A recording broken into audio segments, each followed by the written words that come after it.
Nè coi mẹ lắc lắc này. Đây là cái miếng xì lam làm từ cái miếng sakura này là các bạn. Đây, xì lam này bao vui luôn. Rồi Thảo đừng lấy. Lấy cái miếng này ra cho mẹ đi, lấy cái miếng đó ra. Rồi giữ cái miếng đó con rờ kìa.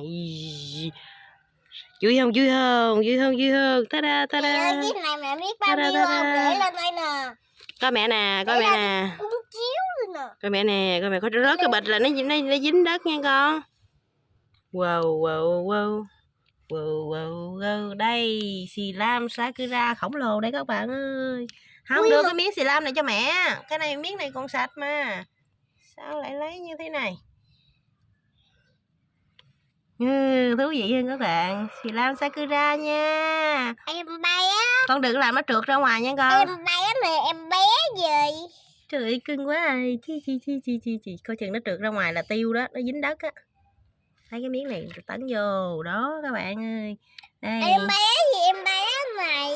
Chưng thương quá các bạn ơi. Đây là xì lam làm từ cái miếng dán hạ sốt của em bé ngày hôm qua. Ngày hôm kia Thảo bị sốt với là mẹ.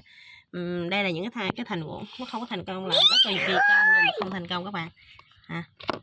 Như đỡ này hư hết rồi. Hư hết rồi. Mình không làm được. Không có thành công thì tự nhiên ngâm cái này đêm sáng ngày được cái mớ xì lam này rất là vui luôn các bạn ơi. Vui không Thảo? Em mấy mà em mấy. Khỏi chế biến chi, mình cũng coi những cái trên mạng nhưng mình chế biến không thành công các bạn. Anh bé này mà em mấy. Ta-da, rất là vui luôn. Nó không cho đi. Mình ngâm nước đầy cái miếng đó xong nó nở ra. Bạn yêu dễ thương quá này.